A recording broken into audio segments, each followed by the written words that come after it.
তারা পরবর্তীতে সচিবালয়ের দিকে রওনা হয় এবং সচিবালয়ের গেট ভেঙে এই আনসাররা তারা সচিবালয়ের ভিতরে প্রবেশ করে।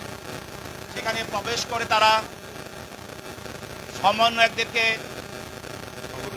আটকিয়ে রাখে, অবরুদ্ধ করে রাখে এবং সচিবালয়ের কর্মচারী কর্মকর্তাদেরকে তারা আটকিয়ে রেখে এবং মারধর করে। পরবর্তীতে তাদের এই আন্দোলন, জাতিগণ আন্দোলনকে মেনে নেওয়ার আশ্বাস দেওয়ার পরেও যারা তাদের একটা উদ্দেশ্য ছিল সচিবালয়ে প্রবেশ করে অবরুদ্ধ করে সরকারকে বেকায়দায় ফেলানোর জন্য, একটা অভ্যুত্থান সৃষ্টি করার জন্য, তারা কিন্তু সচিবালয় থেকে বের হয় নাই। হওয়ার কারণে তারা সেখানে বেদম মারপিট করে, ছাত্ররা সেখানে তারা আপোষ করার চেষ্টা করেছিল। সমন্বয়ক হাসনাত আবদুল্লাহ সেই কয়েকজন তারা চেষ্টা করেছিল, তাদেরকে বোঝানোর চেষ্টা করেছিল, আপোষ কথা বলতে চেয়েছিল।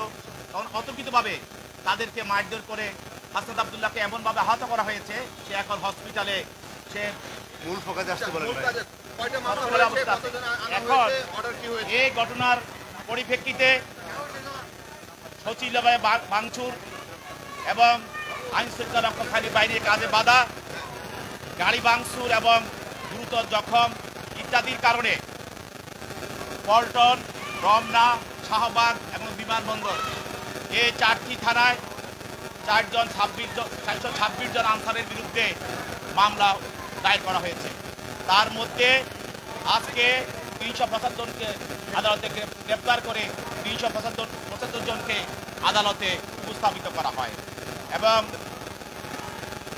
তদন্তকারী কর্মকর্তা বলেন যে আনসাররা সরাসরি এই ধরনের নাশকতা এবং এই ঘটনার সঙ্গে তারা জড়িত, অতএব তাদেরকে জেলখানায় পাঠানো হোক এবং তার বক্তব্য শোনার পর বিজ্ঞ আদালত এই আনসারদেরকে কারাগারে প্রেরণ করে। 375